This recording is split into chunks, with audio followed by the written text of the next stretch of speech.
Welcome back to the Ethan Claire Podcast Show, episode 92. We are back here in the attic with Colin, the producer. Good to be back, as always, here. Excited for this week's episode. It is. It's going to be a great one. We have a brand new brick wall that we constructed here behind us. Great quality brick wall. Tonight's episode, we have a man who made national news. Big stuff here. Hid from the police. He made some big newspapers and swimming from alligators, hunting for alligators. Yep, doing a bunch of nature stuff. He's just like he's pretty much like Indiana Jones. That's if I had to describe somebody that's like him. He's one crazy man. Or that he's a crazy guy. We're super excited to talk to him. We've heard about him a lot. Fan of the podcast. I'm sure he's got a lot of crazy stories. Oh yeah. Let's meet Richard McGuire. New at 10, a Florida man was arrested for turning Disney World's Discovery Island into his personal campsite. Here's a picture of 42-year-old Richard McGuire. Richard McGuire. Richard McGuire. He said nothing's going to stop him. This quarantine's not going to stop him from going camping. He's got to be somewhere here. With guns drawn, deputies begin searching the decayed buildings on the island, trying to find the trespasser. I'm starting to believe this was a bad idea. Disney World ain't playing. Disney World ain't playing.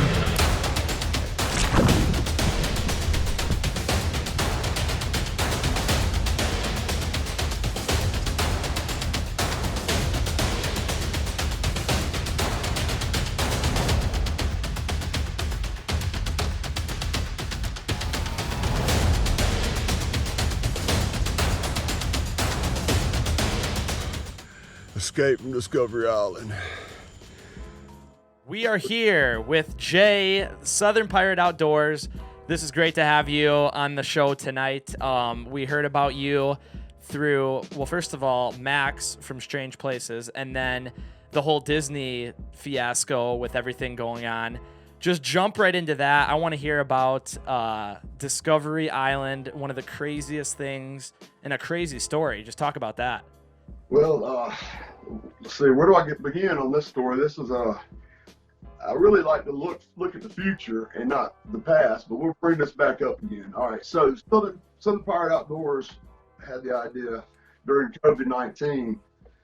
I'd been planning on going to Discovery Island ever since I was a kid. I went to Disney World, and I wasn't too interested, even as a child, with Disney World and the things that they offer the general public to see. I always wanted to go behind the scenes, even as a young boy.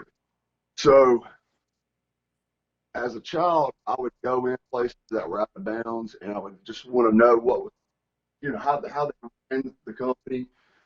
And back then, it was a lot harder to get back places because there wasn't as much security. So, I remember seeing an island, from shore, and I was always wondering what was on that island. And this was years ago. So, I remember during Katrina, we were diving a lot of the keys down there, and Hurricane Katrina hit. And I was able to get real close to Discovery Island then to notice that there was a lot of abandoned buildings there. And it was in my mind, and it was just one of those things that I'd never finished. And I was always wanting to go. So I pulled it up on the internet, and I looked at Sansua's video. I watched about 5 minutes of it and stopped because it was like a spoiler.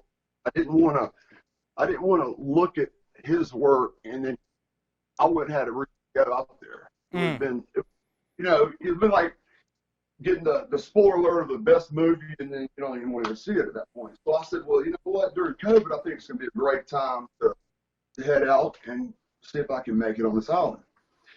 So what would have been just, I assumed it was going to be a hard mission to get to because it's Disney. I figured it'd have a lot of security, but I thought that during COVID it would be a little bit easier. Yep. Being less security.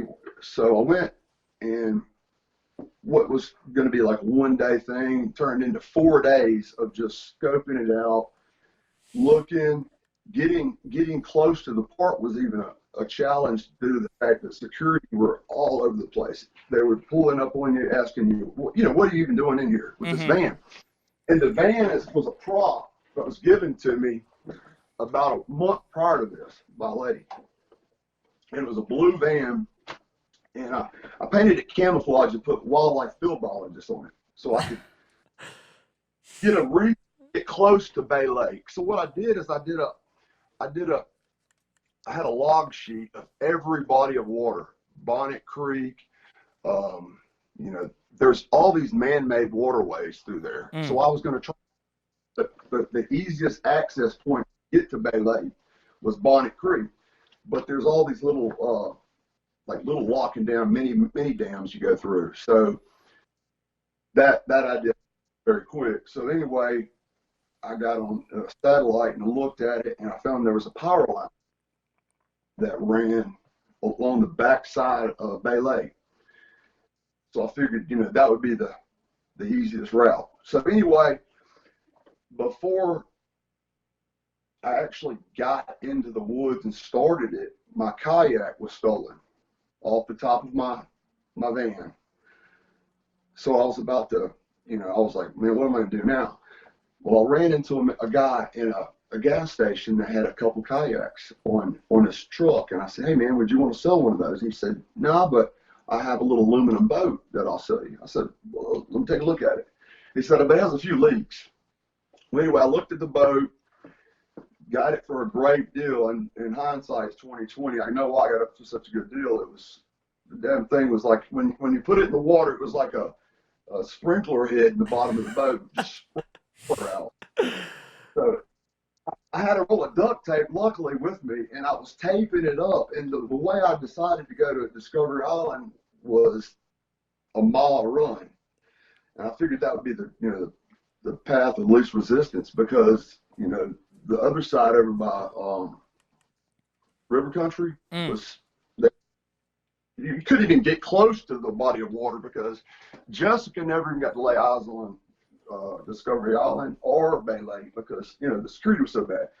Well, anyway, it took me a complete night of pulling this boat, my gear, through the most treacherous, snake-infested wetlands you can imagine, which I'm used to doing that anyway, but it's different when you're in another environment that you're not used to. So it took me it took everything I had to get to the body of water.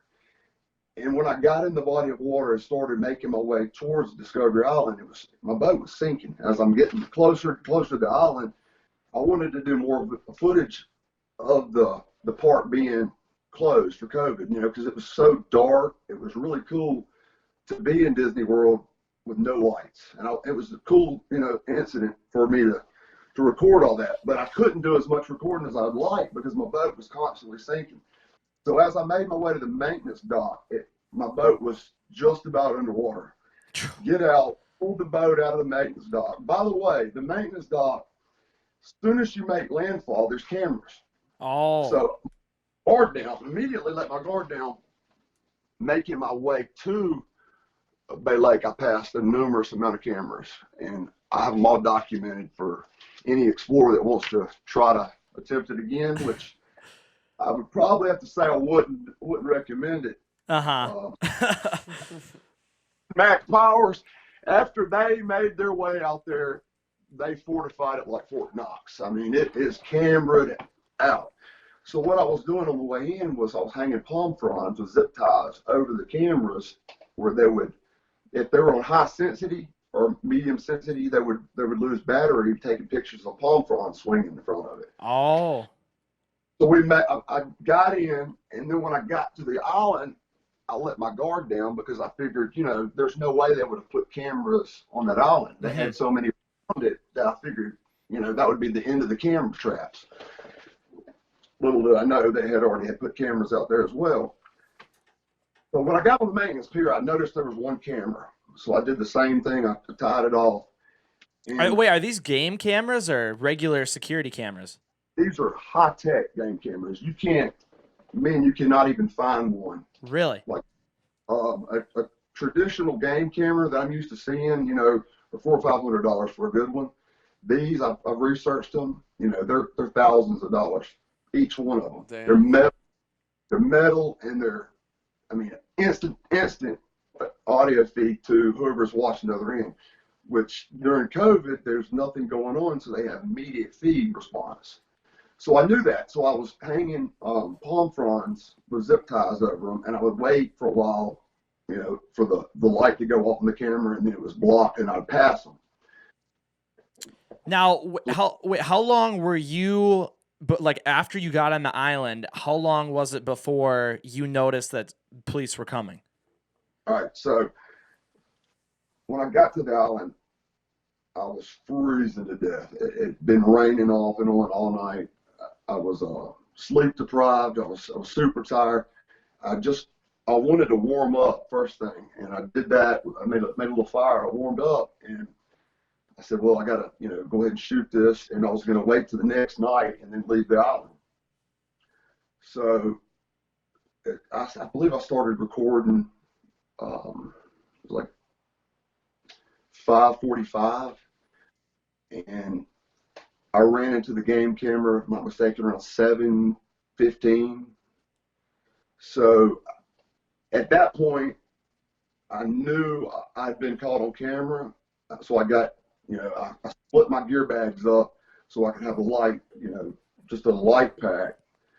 But the other gear bag was on my boat with my water rations. And I had my MREs, water rations on the boat, which I had it hidden in the mangroves. But it was right when you get off the maintenance dock, there's not a lot of spot to pull a boat because it's so dense. But I had it pulled, couldn't see it if they were patrolling. It was out of the, the field of vision as when they patrolled the waterways. So as soon as they came on the island, they were able to see my boat, and they took the boat immediately with my water rations. And I watched them do this. So I doubled back around. I was going to try to swim off the island immediately to the short distance, to get out of there. And they were already started patrolling the island, circling the island. And then they got another boat in, and they were doing, one was going this way, and then the other one was coming around. So they had me pinned in at that point. Wow. And at that point, I was thinking, what have I got myself into? I know it's going to be hard, but yeah. This is like going into trying to go into the White House or something. Unreal, So you're there, and you notice that they're doing like the double patrol around the island, and then I'm watching these videos that came out after the fact. People are on the island with their guns out. What the hell did you do that would require them to come on the island with guns drawn? That was my first thought was, first off, they never laid eyes on me. So I didn't have any, they never said, hey, freeze, you're under arrest or anything like that. Yeah. I would have had to give myself up. So I'd already gone through 4 days of complete hell to get on the island. So I was like, well, you know what? I'm going to go ahead and see how long it takes for them to do their job, to catch me, see me, and, to get me to stop. So I started recording again. And I never let the camera stop recording. I ran out of, I had several backup chargers, and I was just recording. And then they got so close to me one time, they actually smelled skull where I was up in a tree. And I had this whole thing recorded. I remember them on their body cams. One of the officers saying, I could smell skull. I knew, in that point, that was the closest they ever got to me, but they never knew I was above them looking down. And and I remember hearing him say, he goes, we could be right beside him and we'd never know it. But what they were doing was one group of guys were coming in from the left, the other one was coming in from the right, trying to flush me out. And then the third group was coming in. They were all closing in. So what I was doing was listening to the wildlife. When the birds, and by the way, there's bird sounds on that island that I've never heard in my life. Really? Anywhere else in the world. So wow. There's species of wildlife still on that island that probably don't exist anywhere else but that island. So what I would do was I would listen. When the wildlife got quiet, I knew they were far enough away for me to move. So I was continue recording. And I could, I wanted to, like I said, I never watched anybody's videos all the way through. And it was still exciting to me to see this, you know, that Disney would let something at Disney be this dilapidated and not be, you know, destroyed and you know, a new feature put in. Mm-hmm. So yeah, I kept the cameras going, and many times in my videos I was recording them, and there was a guy in an orange rain jacket, and he was, I would say, the ringleader, but he was wearing the wrong color. I mean, you could see him but coming through it, and he was the only one that didn't use a machete. I don't know if he was actually Orange County or actually Disney security, because he felt, I felt like he knew the island pretty well. He was going off the trails in areas that the other guys weren't. You know, he was, but in my favor, he was wearing orange, so I was able to keep him at a distance. He was the only one with those problems. That's crazy. I can't believe that. How many guys do you think that they had on the island at one point? That 15. 15. 15. They even had special force come in, because at that point, if I was a terrorist, what I was doing there, they only had a picture of me on a game camera. And and what was funny was I heard him say, he has cowboy boots on. His cowboy boots on. And they didn't know. That was all they knew. I could hear him say he has cowboy boots on. And so they were probably thinking, I mean, I can only assume what they were thinking. I mean, COVID, somebody's on an island. So that, and it wasn't too much longer that I heard a helicopter come by. And I was like, I was just going to no ask, way. wasn't there a helicopter? You know, there's no way there's a helicopter out here for me. For sure. They don't sure if I'm still here, you know. So that was my first plan of escape. Was I called a girl from New York. I said, call Disney World right now, block your number, and tell them I've made it off the island, to call off the search. The game's over. The hide and seek, they lost. You know, she's like, I don't know if I should do that. They might track my call, this, that, and other. I said, just do it, Carolyn, call them. So anyway, I couldn't continue the conversation because they were closing in. So I said, I got to get a click. And I said, by the way, I think there's a helicopter coming in. And she's like, no, you're mistaken. They're not going to have a helicopter. I said, I got to go. And by that time, the treetops were, you know, the leaves were shaking. They were so close to the trees, the leaves were shaking. And I was like, no, they're after me with a helicopter now. And at that point, That is insane. I'm so invested at this point. It was like, you know, I'm not giving up. You know, I'm going to continue to record, and let's just see how far this goes. I'm already in this deep. Let's just see what happens. So I remember when it rained, I would take these huge banana leaves and I would funnel water. You know, I was catching water and drinking it because I was so dehydrated. Like I said, I was 4 days in the heat, pulling the boat, reconning it in. I was already borderline dehydrated. So at that point, I had no water rations. I had my boat, and they kept saying, you know, come to the beach. We have your boat. There's no way off the island. Oh, they had they had a loudspeaker. Yeah, they had a loudspeaker, and they kept repeating themselves. We have the island surrounded. Well, I know you have the island surrounded. Come to the beach. You're not under arrest. Well, if I'm not under arrest, I'm going to continue to do what I'm here for. I'm getting the footage, man. Yeah. That's it. I had 4 days at the hotel. You know, Jessica, I had her on the phone. I was like, Jess, you're not going to believe what's going on. She's like, what? I said, they have a helicopter after me. She said, no, they don't. There's no way they have a helicopter. And I was like, I promise you they have a helicopter.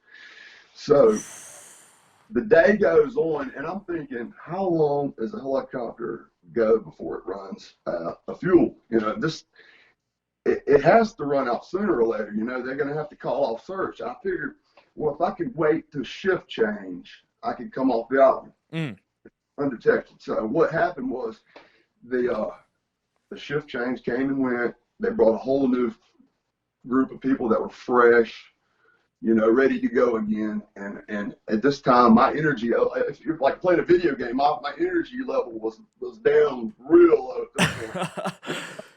Hunkered down, and it rained on, you know. froze the night before, and I was thinking, and mosquitoes on that island after that rain were on another. They were big enough. They were like little hummingbirds, man. You could hear them buzzing.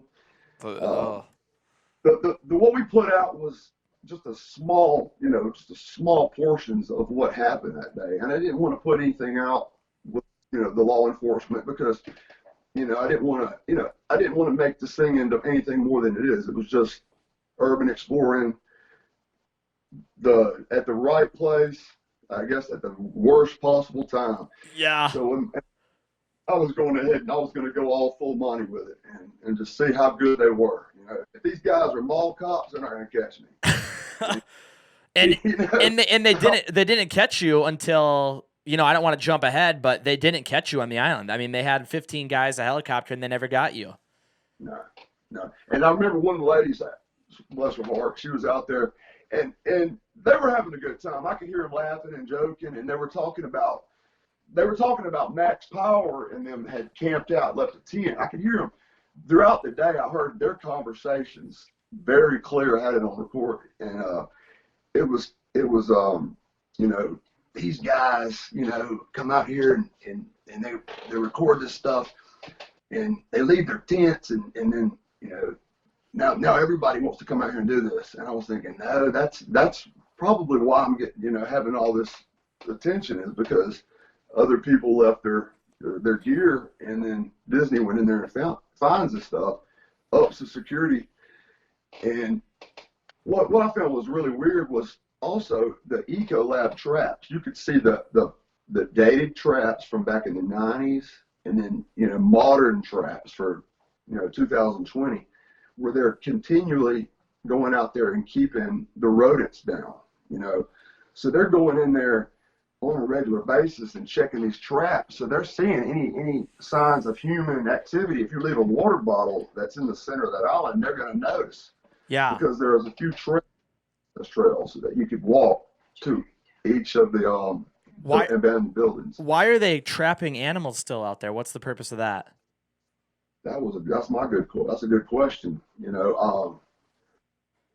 It didn't make a lot of sense for me to for that to happen either, because those traps are expensive. Actually, they're not really traps. I call it a trap. They're actually bait boxes for Ecolabs.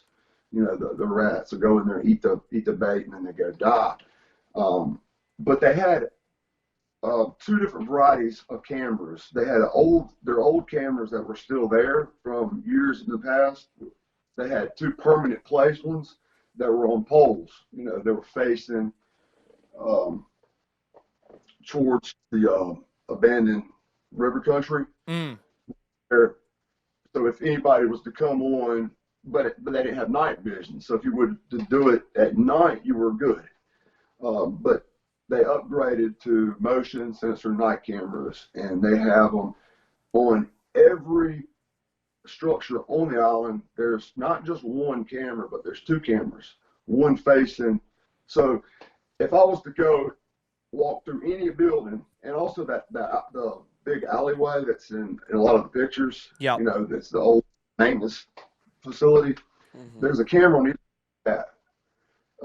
Also, when you first pull onto the maintenance dock, as soon as you get off the maintenance dock, there's a camera facing that way. And then all these cameras work. These are all active cameras. They're brand new. They were actually just. I mean, my luck. I get out there right when they just fresh. Jeez. Oh man.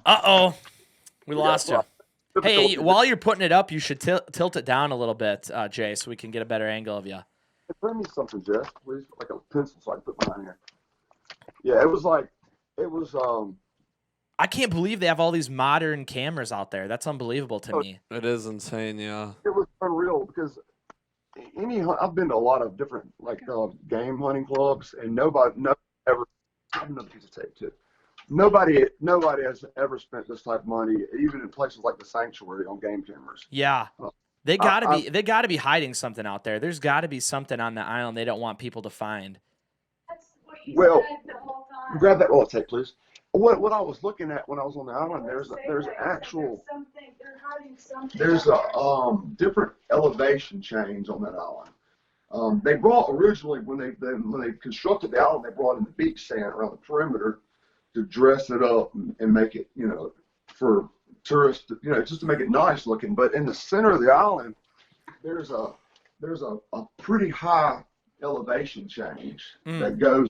There's actual ventilation pipes that are in that spot. So I was thinking, there may be something subterranean out there, underground. I don't know if it's there's bunkers all over. There could be bunkers in your backyard that were built, the Cold War bunkers, and you wouldn't even know they're there. Yeah. I don't know if that's why they're keeping it so secure. It's just a mystery to me for it to be that. It's a couple game cameras I can understand, but the level of their cameras was it was a little bit more than anything I've ever run across, and I've been just about every place you can imagine urban exploring. Oh yeah. So now let's go to the escape, because I watched the video, and you're doing some like high level, like it seems like you have some experience with doing this kind of stuff before, because you're taking water bottles, blowing them up and putting them into a backpack and using the backpack as a flotation device. I watched that in the video. How long was that after the police left, and how did you know you were good to go? Well, like I said, the wildlife is the number one.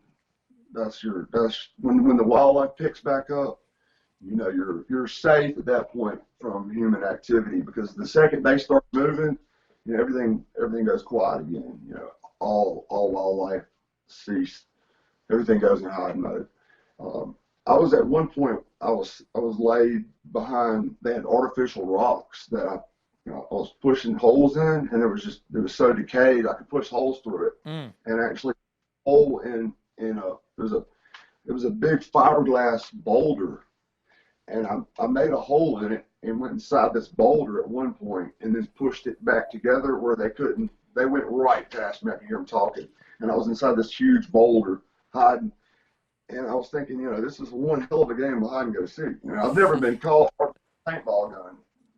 So, Did you? it was kind of fun. And I actually heard one of the cops said in the video, he's like, this is one of the coolest games of hide and go seek, or hindsight was, like I said, 20 years from now, I'm already getting a good laugh about it. It was like 20 years later, I get a good laugh about it, and right now I'm actually able to do that. Oh then, yeah. During that moment, on that island, thinking, what have I done? What have I got myself into here? Yep, and I was about to bring that up about the officers, because I watched the body cam footage, which went viral on YouTube, on the Police Activity YouTube channel, the body cam footage of them looking for you. I think it has almost 1 million views on it. And yeah, it's way, when I was watching it, it's on the Police Activity YouTube channel, which is all body cam footage, and they have your manhunt on there. And you can hear the officers laughing, and like they're like, they at one point I almost remember them talking about like, we got to be close to him, like I can feel like we're by him or something. And I'm assuming they were right there by you, like you said, they smelt the dip or whatever. So that's crazy. That's just unbelievable.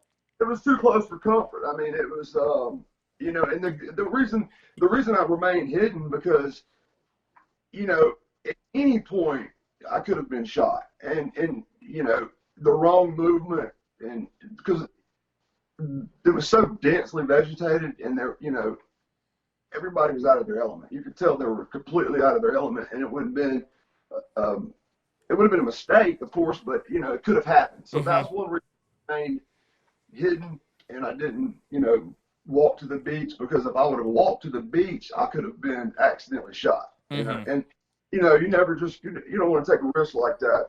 This last weekend during this hurricane, I got a good chance to do something I've been wanting to do. It was the gang, the 39ers, they have in the 9th Ward, since Katrina, it had been abandoned, and I wanted to go video their clubhouse, their meeting house. So I got in there. It was early in the morning. I went and made it in there at 6 o'clock in the morning. But the night before, trying to go in there, I got shot at. And I called Son SWAT. I was like, dude, I just got unloaded on by an Uzi. And he was like, dude, get out of there, man. I said, there's no way I can leave right now because I'm pinned down, man. So, yeah, I'm all banged up, cut up and everything, broken hand. And I was thinking to myself, the best thing to do in a situation like this is just stay put until morning. And then like I did at Disney, everybody went ahead and left. And I went in and got some great shots of their meeting house. And that night, that right before they shot at me, I watched a big drug deal go down where this Russian guy comes in and he goes, hey, man, I got some packages for you. I'm like, dude. And then but I was climbing the building. So I'm hooked into all my climbing gear. And I remember 2 carloads pull up and they're not trying to be quiet in the least bit. Like I slipped in, parked 2 miles away. They come in, they run the place. It's their gang. It's the 39ers is a hybrid gang that runs the 9th Ward. And, well, when they came in, there's a hole in the fence that they were going to come through that I just came through as well. And my gear bag was sitting right there, and all my tail end of my rope was, and I'm up on the top of the building.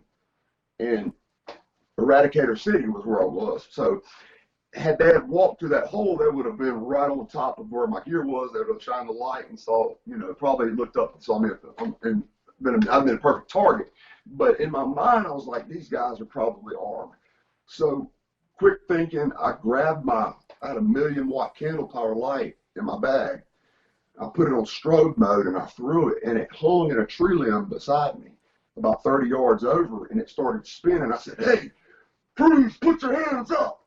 So they jumped in their cars and they took off. But as soon as they got in their cars to take off, they sprayed the Uzis. And there's no mistaking when you hear an Uzi because it's like the fastest, rounds you can fire of any automatic weapon. So they shot towards the light instead of at me, and gave me time to get down on the ground and get out of Dodge. Wow. Wait, so you're talking about you're in New Orleans here, right? Correct me if I'm wrong. You're in New Orleans, and you're talking about a gang meeting location, and you decided to go there and check it out. That's what I was there for. Storm, I was like, this is the perfect time to go in, and I wanted to, I was always, if it's not, a lot of danger, and people are like, man, you're crazy. No, I think it's more or less, it's not crazy. It's to seeing what really happens out there. You're very curious. Yeah, it's cool to see it firsthand, what's really going on.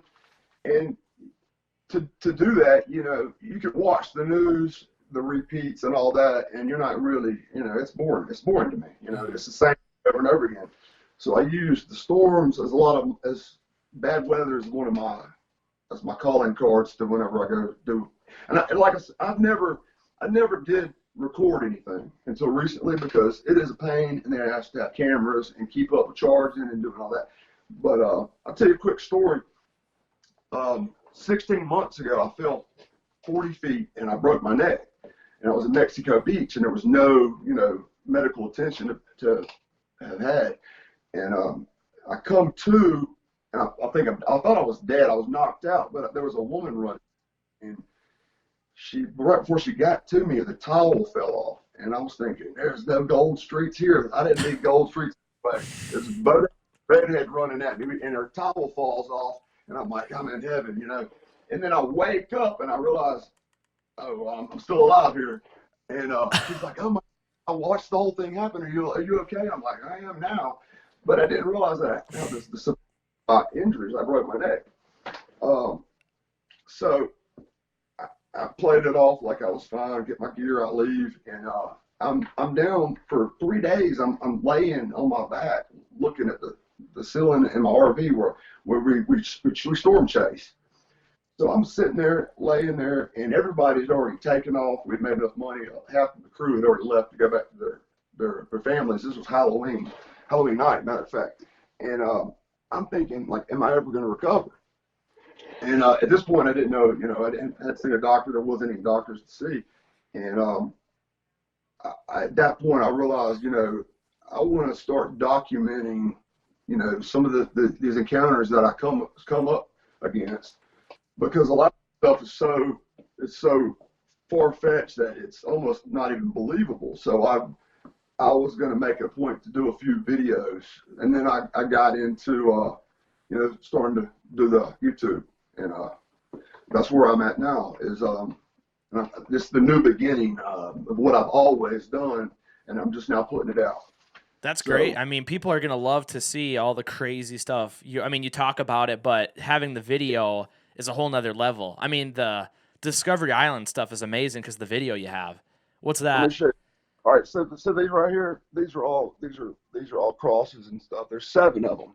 Those are 7 times that I faced death and beat it. And I'll give you like 2 examples real quick. One time, let's see, I was in Tennessee. Have you ever heard of Popcorn and Sutton? No.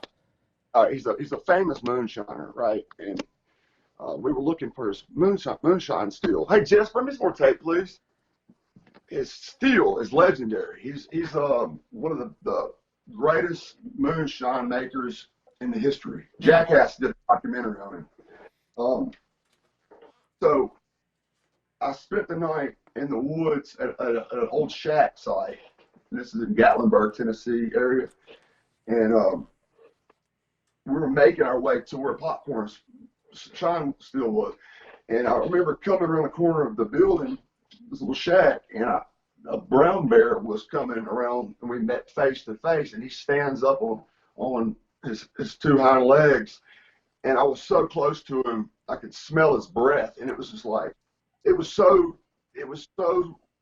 surreal, it was I wasn't scared in the least bit. It was just like, it was a magnificent creature. I was an honor to see that, that close. You see him on TV and you don't realize how powerful these animals are, and you're just still in the presence of that animal and looking in his eyes, his round, his eyes. It was just the primal. This thing is just made to kill, and I was right there, and I would have loved to have had a camera at that moment. And I was laying in Mexico Beach thinking about all this. Hey, Jess, would you bring me some more, please? Camera. There you go. Yeah. Just a little inside joke. Sonic Flaw right here, bud. There better not be moonshine in there. Hey, there better not be moonshine in there. You gotta stay on point. Hey, babe. Jess. Try to get some Awa. There you go. This is crazy. I can't believe these stories. These are unbelievable. And I'm sure we're just scratching the surface for what you got. Hey, baby. Would you bring me some more, please? Thank you. We just got to make sure to hear the ending of the we'll get back to we'll get back to that. And I'll tell you another one real quick, too. That was a friend of mine. We used to dive the Sombrero Reef every year during lobster season down in the Keys. One year, and it was August 5th, I remember exactly, and we were staying on a little island called Money Key, and it's right off the 7 Mile Bridge.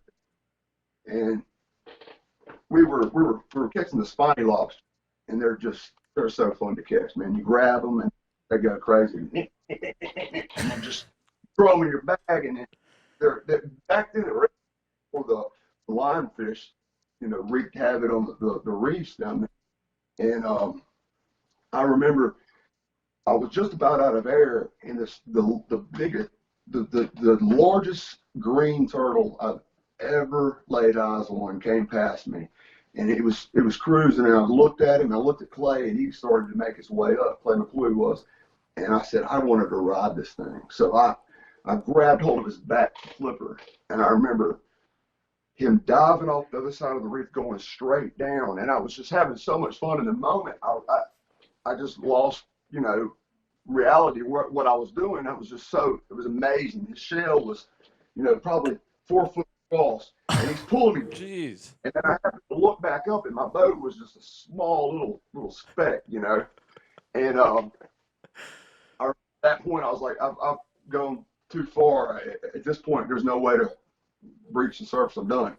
And I remember thinking, well, this is an epic way to go out in the fray. If I'm going to die, I was thinking this is going through my head as I'm blacking out. I'm almost done. I'm almost done. So at that moment, the big turtle turns and starts going up for his breath of air, and he pulled me to the surface. And I remember him. The same time we got to the surface, I remember this turtle breathing. It was this amazing sound. And I looked at the boat, and Clay's mouth was wide open as I had the tail. I'm holding on with two hands. This turtle turns his head around, unlike any other. His head turned around, and it was coming back, it was about to grab hold of my arm. And I remember just releasing him and kicking off the shell. And I was like, "Did you get the shot?" And he didn't. It was one of those little, disposable cameras back then, and he didn't even get the shot. And I was like, "Man!" But he said, "Dude, I'll tell that story to the day I die." But that was a near-death experience there. Yep. It was, so that I was laying on my deathbed in Mexico Beach. I remember saying, "I want to document some things like this for my daughter," because like I've always had a lot of luck when I'm in nature. I've been able to experience things that most people probably would never see, or be able to get that close. And so I've always done these things. I just never had the cameras, and I never really wanted to do it because I've always called it the camera curse. When you have a camera, it seems like it doesn't go your way. But lately, so far so good. I'm the first man in my area that's come in contact with a mountain lion in 120 years.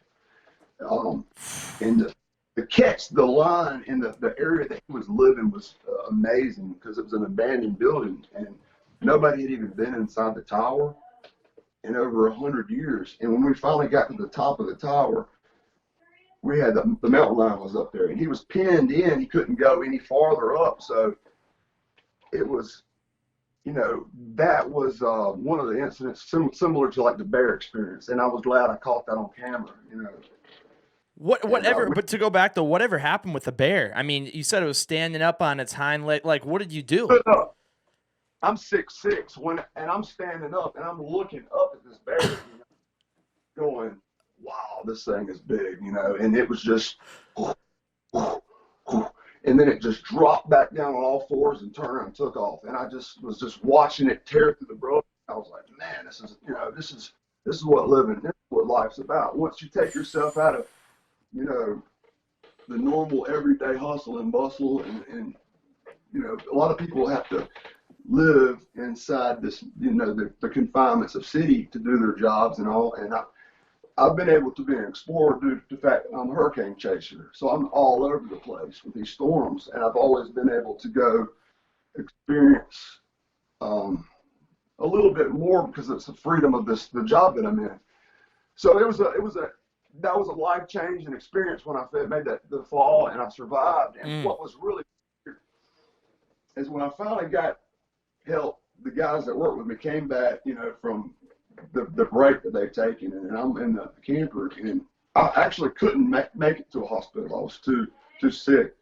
But when I go to the doctor and he x-rays me, the doctor was almost like he was asleep looking at my x-rays. He was an older gentleman. I'm looking at the back of his head, and in my mind I'm thinking, is this guy asleep, or is he looking at my x-rays? And I said, "So am I going to be okay, doc?"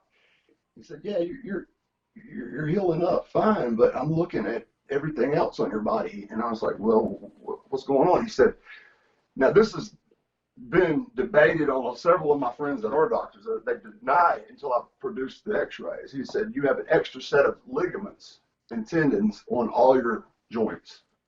I said, "So that makes me what, bionic?" And the doctor said, 45 years, I've never ran across anything like this before. So I was like, I said, "Well, that makes sense. I'm 42 and I'm still able to, keep up with, 25, 22, 23-year-old guys that are out doing what I do." And I've stayed in shape, but I was like, maybe that is something to that. So a couple of my friends who are doctors are like, "That's complete horseshit. No." And I brought them the x-rays, and they were looking at them like, what is this? What? Yeah. It's a rarity. So wow. I'm gonna go with that. I'm the Bionic Man. Bionic Man. Like 9 lives. I've already used up 7, so I got 1 more I can go with. That's great. Now you're talking about chasing hurricanes. What's the biggest hurricane that you've ever been in, or have you only got close to them? Like, have you ever been in one? Oh my gosh, let me tell you. All right, so Hurricane Katrina was one of the ones for the record books, because where I was, the story about the sea turtle, I was on Money Key when Hurricane Katrina come across the Keys, Florida Keys, at a Category 1, and it just paused on the Keys right there for a while. But we had already been down there for 3 months. We weren't keeping up with the weather at that point. We were diving. We were living like kings. We're diving every day. Had hammocks on the island. We bought these scooters. We were driving around.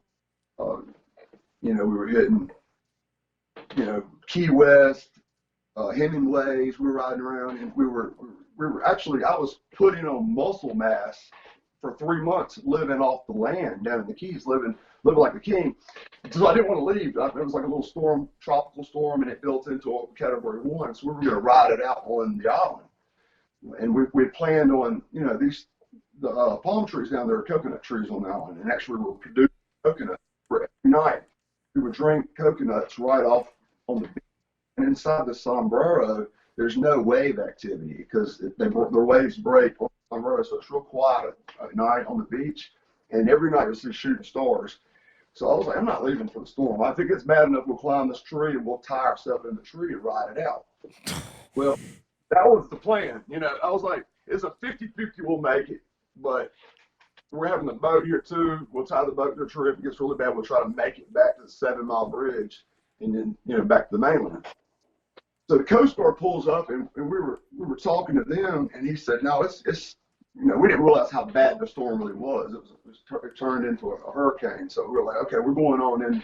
We went to Key West to ride it out.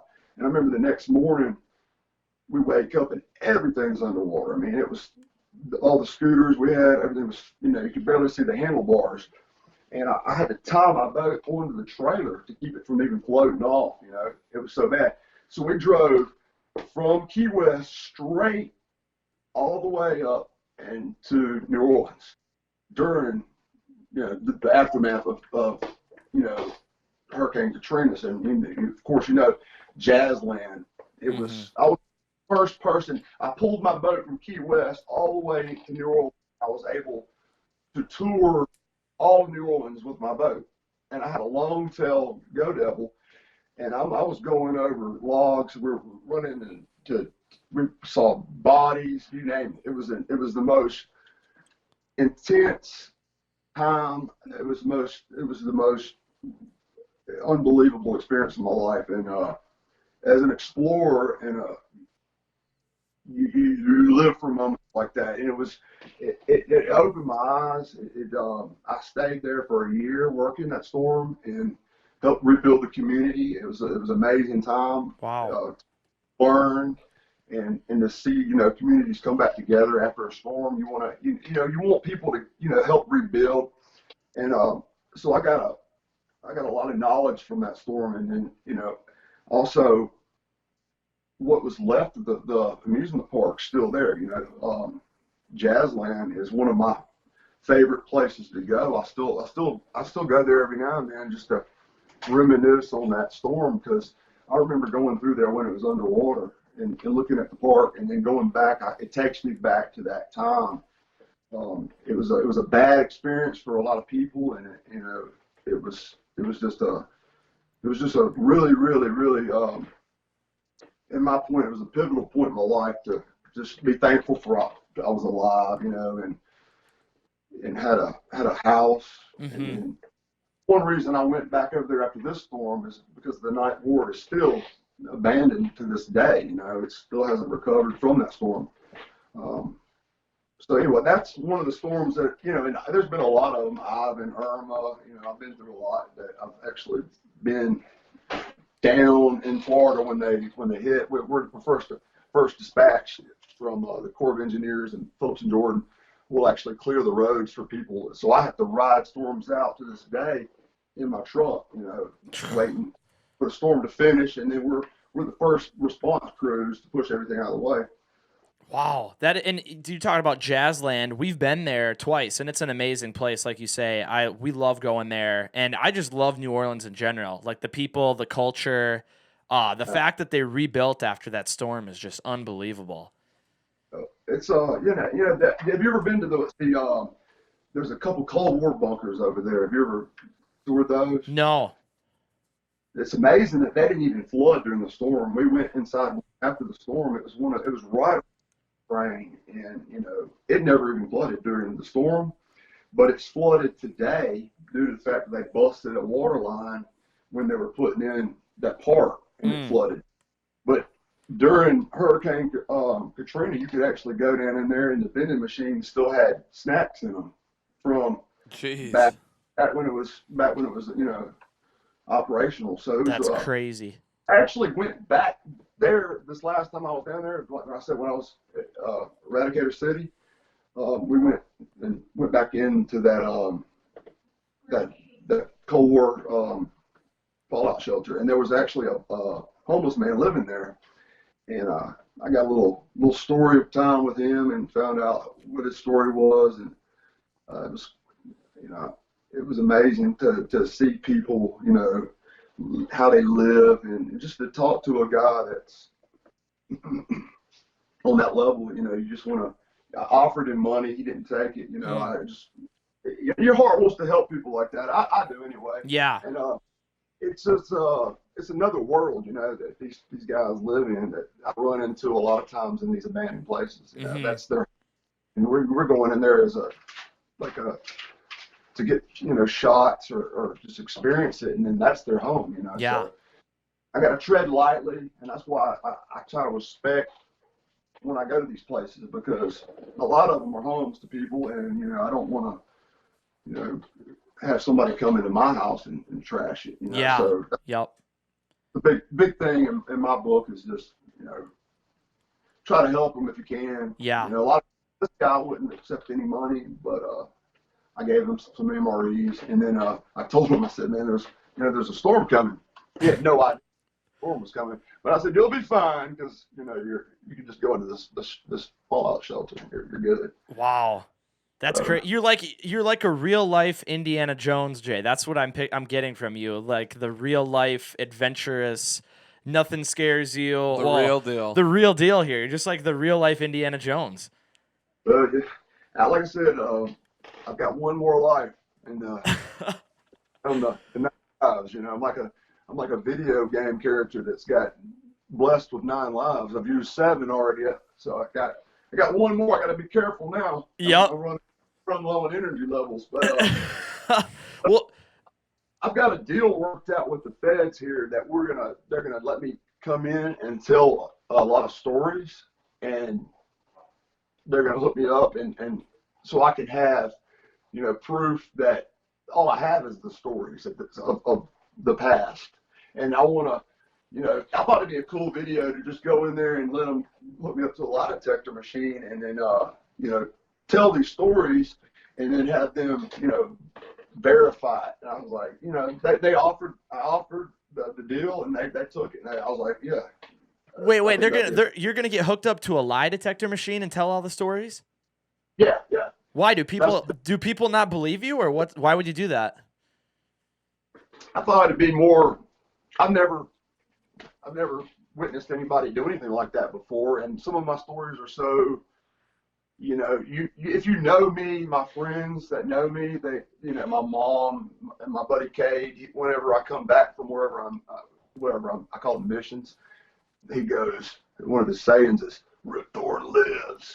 I call Cade's WrestleMania in Gulf Shores. Everybody knows him as WrestleMania. Has a long hair, big fro, and he goes, "Rip Thorne lives." You know, I come back and I'm still alive, you know, and so I want to, you know, if you know me, you know the stories are true, but you know, if I'm talking to you, you might, you know, you never know. So I just wanted to just my daughter, and for, you know, the legacy that I'm going to leave on this planet is mostly stories at this point, because I never had cameras going, and hopefully God willing, I can provide enough video left to, have some more interesting things happen on camera. Yeah. Wow. We just I believe it's the world record of alligator snapping turtle. Artificially, the largest one ever caught was no, excuse me. The largest one ever caught was 175 pounds. So I broke the world record, but there was one back in like the 1800s, if I'm not mistaken, somewhere. It was never a confirmed weight, but they said it was like a 400 pounder, but it was no thing confirmed. So my 218 pounds will probably stay the test of time. And we're working a deal out with, I work with the Environmental Center. So there is some truth to the wildlife field biologist. I catch a lot of their reptiles and donate it to the Environmental Center because my daughter goes there on field trips. So, yeah. She said it's late. Oh, well, if we only got a little bit of time. I'm good, man. I'm just It is. Hey, we just gotta finish a story off quick with the. Well, he's got so many stories, but this alligator snapping turtle, I saw the video. That thing is unbelievable. If you're talking about, it looks like a dinosaur. I mean, they are dinosaurs. It's they go for a year. So I can't believe how big that thing is. Oh. It put them over 200 years old to be a pound a year in the wild. That's what they grow. Wow. Dang. Yeah, but I was gonna say, for the end of the first story that we were talking about, you had to swim across the. Yeah, that's for sale, by the way. The what? I'm putting that. I was gonna put it out on my channel, and I decided that October Films reached out to me, and they wanted to do a story on it, and I figured, the footage, since it went around the world and everything, I was gonna see if they were gonna offer, who offers. If any money's on the table, we'll see, and if not, I'll eventually put it out the whole unedited, And I don't want to spoiler alert anything, but like they said, I caught in an abandoned building sleeping and all that. That's not anywhere near the truth how it went. It has a lot more twists and turns and all that than. Yeah, it was a lot more to it. I actually went through 3 X-ray machines in jail. So three X-ray machines? Yeah, they made sure that I didn't use footage cameras. They actually took my girlfriend and used her to get me to turn myself in. They actually found the van and made her come onto the property. Yeah. They took my spear gun, my legendary 80 biller that's been with me. I started diving when I was 15. I've had it that long. Notches on it. Wait, what is it? You were breaking up there. What is it? Legendary what? My spear won, different awards with it. First place snapper, different spears. I'm a split diver. And, I had notches all the way down it with all the kills I've had on that gun. And Disney World didn't admit they took it, but it was in my van when they put it on the property. It was one of the things that was missing, along with my crossbow, all my bolts for my crossbow. I had 2 GoPros missing. So, I wanted to put this out there as well. For the hardcore explorers out there, there's something left on that island. And there's only one tree of its kind on that entire island. It's a silkthorn tree. And if they can find it and get that, bring it back to me, I have a hefty reward. Oh. And I'd prefer them to video it and see if they can get that brought back. There's only one in the world, and it's on that island? No. There's only one tree like its species on that island. It's a silkthorn. It's not in, it's and it's a large one as well. And I left something on that tree. It'll be there forever unless somebody brings it. Wow. That is unbelievable. I can't believe you swam across the lake, which is alligator infested. Is that not like the most terrifying thing ever? There was one that popped up within 5 feet from me. And at that point, I was so tired, I wouldn't have been able to, they could have grabbed my little toe and drowned me. At that point, I was so wore out. Generally, when I'm diving, I have my dive knife tied my strapped to my leg, and I'll always have a spear gun.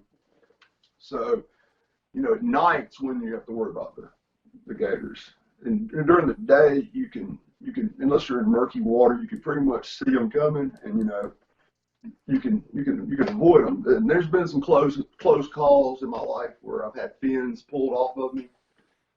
So it's always on your mind when you're in murky water. Sharks, bull sharks. We've dove quite a few lakes that I'm going to do some documentaries on that are inland, 30, 40 miles inland, that we've documented bull sharks that are inhabiting bodies of water. I've always thought that was a fascinating topic, is a bull shark living in fresh water and, thriving. Yeah. It's really, that's one of my, and also another urban legend that I'm going to look into is everybody's heard about them, the gators and the sewer systems in New York, right? Well, you got to take into consideration, they're not exactly sewers. They were actually creeks at one time that they were built over the top of, so it's clean water. And if you do your research on alligators, they actually grow faster and they're more nocturnal hunters anyway. So they actually can get bigger at night with no light, because they use their sonar ability to catch food. And if you think about it, you're not talking about actually sewers. There's clean water systems under there, that are, as clean as anything can be now with all the pollution. But I'm not saying I'm 100% sold on it yet, but there has been documented cases back in the 30s and 40s when men actually still had to go down there and work in the sewers. Now they send robots down there with 1,000-foot lead wires. And I think Monster Quest did a couple of years back. Well, when they drop them down in the manhole and they only go 1,000 feet in either direction, that's not exploring to me. No. I gotta put boots on the ground, drop in, go deeper than anybody has, and see what I can come up with. That's one of my lists to do things with my go to New York City and catch the alligators in the sewers there. Yeah, I want to see if there's one. So there's some truth to that. From scientific standpoint, they could survive, and it's and also the water under the city in the wintertime would be warm because of the steam pipes. It would be in Florida there was one not long ago that was living with all the excellent places and swamplands they have around there in Florida. It chose to live in the sewer. Really? But yeah, because anything that goes through that pipe is its meal. It's not. It doesn't have to do much. Mm. Yeah, it's think about the pet trade, how everything, the apple snails are invasive. And all of our creeks and also in Louisiana, they've taken over. They were brought in by pet trade, thrown into a river system for thriving. The list goes on and on. Yeah. So wow. Reason to believe that there could be something. Every story, every movie comes with some type of, it starts somewhere. Yeah. So, Jay, when are you planning on going to New York? I was gonna go when we had these storms hit. So this is when I really make my money, so I can go on these outings for months at a time. I'll work these storms for a while, and then when the storms wrapped up, I've done my work, I can go. So I'm gonna probably hit that in the spring. And there's also a few more things that I have to out. So let y'all y'all got to see what else I planned. Yeah. Touch on that a little bit. But, yeah. I'm excited. I'm excited to see what your other big projects are. But I was going to ask you one more thing about this Disney thing. I want to know your reaction to getting national and even international news coverage, because we were looking this up. It was covered by CNN, Fox, ABC, like every big time people, even Delish, like just random newspapers, magazines, TV stations. Everybody covered you on this island. Yeah, it was blown way out of proportion, for real. I was getting phone calls from people that I haven't talked to in years. Like, hey, man, saw you on the news, bro. Man, Mom, I'm sorry. What ended up happening, Jay? What did you have to go to court? Were you in jail for a while? No, I bonded. By the way, if anybody tries to retrieve the mission that I left there, you need to go see my girl Whitney and go ahead and pre-book your bail, so in case you get caught, you're ready to get out. What was the name of the belly company, Jess? Let's see, what was it? The bailing company. That's how confident you are. If anyone goes, they're getting caught. Gotta give them a shout out on this now. That's the funniest thing. The shirt was He said go we to haven't given away Florida a t-shirt on 15 vacation, years come back on probation. Yeah. Believe him. And he had one crusty shirt that was hanging in his rack for like 15 years, and he's like, I've been giving a shirt like this out You deserve it. in 15 years, but you deserve this shirt.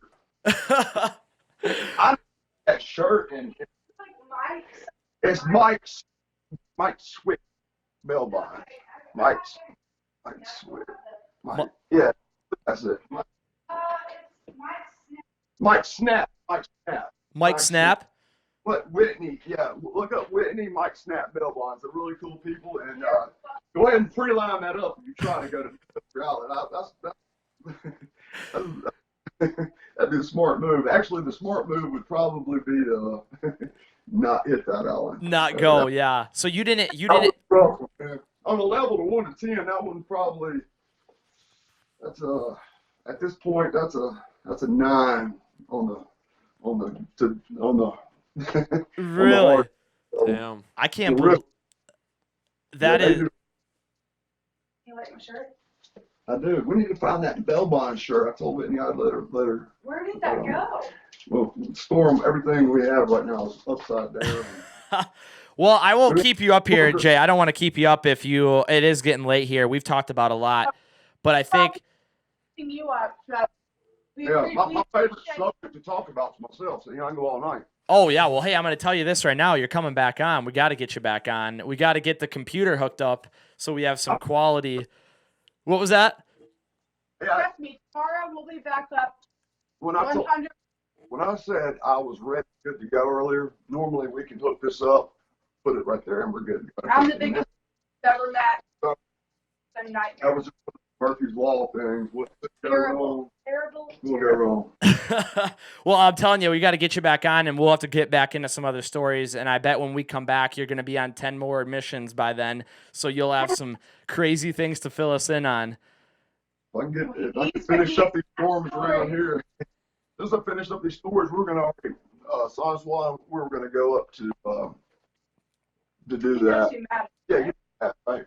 I've talked to him. I've actually tried getting him on the podcast, but he told me with all the legal stuff going on that he's not really doing interviews right now. He what? Matt came with his buddy and stayed almost a month, right? It was about 3 weeks. 3 weeks? Yeah. I know he's got to have some crazy stories about sneaking into Disney and everything in the middle of the night. Like, that is unbelievable, the stuff he does, too. Yeah, Matt put us on working, and he did it right. He's a good friend of mine. That's for sure.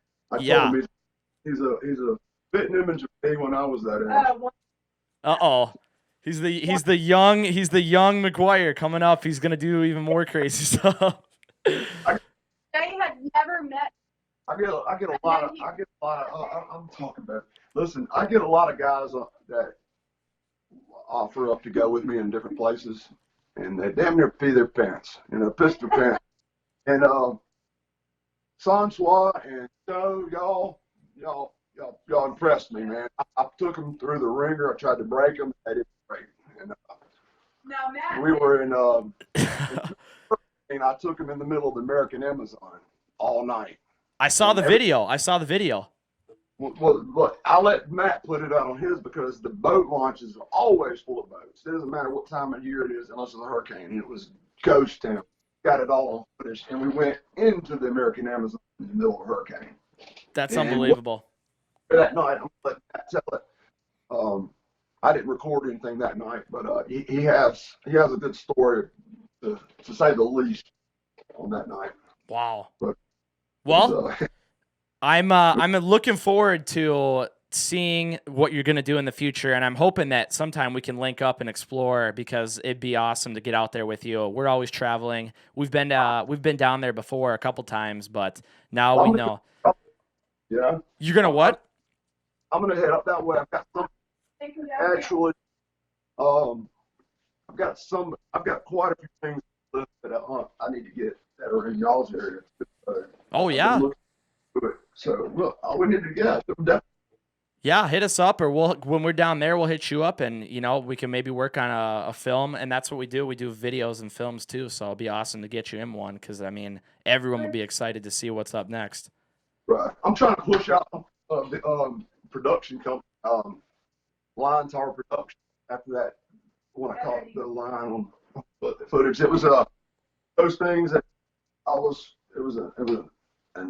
was a morning and an honor to experience that, and plus, caught off guard is what I was mainly, because the lines, everybody says they, run into one here and there, but confirmed 120 years, and it was an honor that I was able to even, catch his roar, and it was that I look at signs in life. I really go, and that's why I click with Sauce. We look at different things as meanings and go with it. Sometimes you have to break those boundaries to find what you're looking for. You're talking about the 120-year-old lion thing. I saw you driving through the wilderness out there in your truck. It looked like trying to get up that big hill. Yeah, I was going back there to check my game cameras. I had game camered the entire property out, to catch this animal. We stayed there 11 nights because nobody ever videoed Geronimo's cell, and nobody even remembered where it was. So I made it a point to find it before it completely collapsed. And the door had already been taken off the hinges, and somebody had just got it, and I was like, it's waiting to go to a museum as we speak. It hasn't even made it to the museum yet, but during the process of me going, I missed the door by just a couple of months. Really? It had been just rotting away, this castle door that he had carved his name on the inside of it, and it just got taken off before I made it in there. So we were in there, and we ran into the Lion Tower, and the tower itself was collapsing, falling down anyway. It was a death trap. And when you said Indiana Jones, the Temple of Doom popped in my mind when I was trying to get to the top of this thing. And then to have the lion in the top was just like another level, man. And so Sansois, when we were here, we went to the Lion Tower. You saw the lion in the tower? Yeah, I did. Me and Sansois back. Well, look here. All right. So I have the GoPro on my chest now, and it's the waterproof, and it doesn't pick up audio very well. So I'm looking with my headlamp on. My buddy's a little bit ahead of me, and he kept saying, "Man, there's somebody up here, man." And I was like, "Dude, you're being paranoid. There's the security guards are at the front gate, and they don't ever leave the security shack." I said, "The only thing you're hearing is probably raccoons. Chill." So as I crested the corner, my light caught movement, and I froze for a second, and then it went completely. I mean, it just, at that point, it was pinned up, and I'd already went in that tower a couple of nights before, and we had made it to like the third or fourth floor, and everything was collapsing, and we had heard it making sounds like a baby was crying and screaming, and I'd always heard so many stories that place was haunted. I just wrote it off that it was haunted. And that friend never went back with me again. So I recruited another guy that he said he wasn't scared or anything. He was not a ghost or anything. So he went back. Clayton, the first guy, would never go back because he was convinced it was, haunted. And we didn't have any idea it was actually a lion in there making those weird sounds. I was like, man, it really is haunted, And I've had some incidents where, you run into some freaky stuff, but I had to see what was on the top of that tower. And then it caught me totally off guard. It was just an unreal experience, I can't believe that. That is unbelievable. I hope anybody else can enjoy it, but it was one of those memorable moments for me as well. I mean, it really did. Wow. Changed me. Well, Jay, I want to thank you so much for coming on here. Even though we had a hell of a time with the technology in the beginning, trying to hook this thing up, we got it going. We got some amazing stories. I'm really excited with everything we heard, and I think the future, there's even going to be more stories, and I'm looking forward to your video that you're now going to be able to capture of all this stuff. I'm going to link your channel and everything on here. Everyone needs to check out Southern Pirate Outdoors, everything, because everything. I mean, these are just crazy stories, and I'm glad you're capturing it now for everyone to check it out. Appreciate it, man. I really do, man. I appreciate the shirt, and I'm having one designed for you. It's going to be one of a kind. No other one will be made like it. Oh, I'm excited to get that. I'll wear it during the podcast as soon as I get it. So I think I sent you my address. But if not, I will get that to you. Don't worry, no worries. And your shirt struck me. When I saw that shirt, I was like, man, this guy right here, everything on that shirt. I have a story about everything on that shirt. Well, then we got to get you back on and talk about UFOs. Sign too there. That's another one I mean about signs. Every single little picture on the shirt. Especially the Bigfoot. We got a story about that I'll have to share one day. I don't have time tonight, but yeah, for sure. I'm not even getting you on the camera here anymore. Just I don't know if it turned off for you, but I can't even see you on here. I'm running low on battery, man. Yeah, no, we've talked. Hey, I appreciate you so much, and this has been a great time. Yeah, it's been a pleasure. There we go. Now we're back with you. There we go. So thank you so much, guys. Appreciate the patience trying to get this going, and I'm glad we got it. Right on, brother. Appreciate it, man. Talk to you soon. Yep, talk to you guys later. All right, thanks, guys. All right, thanks, guys. Peace out. All right, well, that was awesome. I mean, this guy has some of the craziest stories that I've ever heard. I mean, literally, we're talking bears, lions, the riding the turtle in the ocean, the whole Disney story.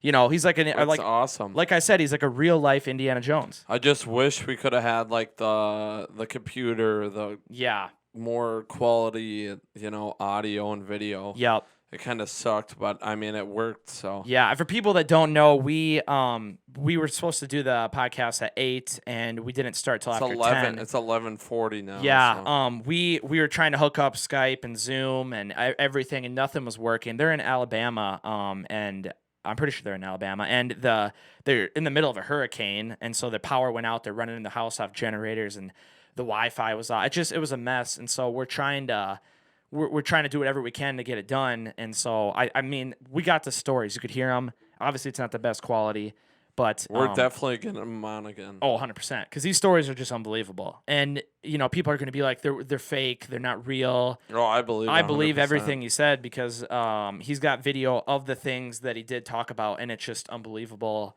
I've seen him swim across Bay Lake, which is alligator infested, and he swam across it after being up for 4.5 days straight. He's a crazy guy, and he has that great personality, the adventurous spirit that me and Colin have, but he's like us times 50. Mm-hmm. He's way crazier. The fact that he's going in mountain lions, bears, giant turtles. I gotta show you for the wildlife, and it's just crazy. Oh yeah, I gotta show you this alligator snapping turtle. It looks like a dinosaur. I think I've seen it. Yeah, it is just crazy stuff. So great episode. Huge thanks to Jay for coming on and figuring this out. We will link everything for his channel. Jessica is his girlfriend's name, right? Yeah, yep. She was awesome too. She was helping us really out. Appreciate the help there. And so to everyone watching, thanks for tuning in. This has been I've had a great time just listening to the stories. I hope everyone at home did too. And again, we apologize for the quality. Did the best we could. We'll be back next week though. Not sure who's coming on, but it's going to be tough to top Jesus Christ and Richard McGuire. It's going to be very tough to top that. So we're going to have to find either a celebrity in Hollywood or the devil himself. So we'll keep you guys updated.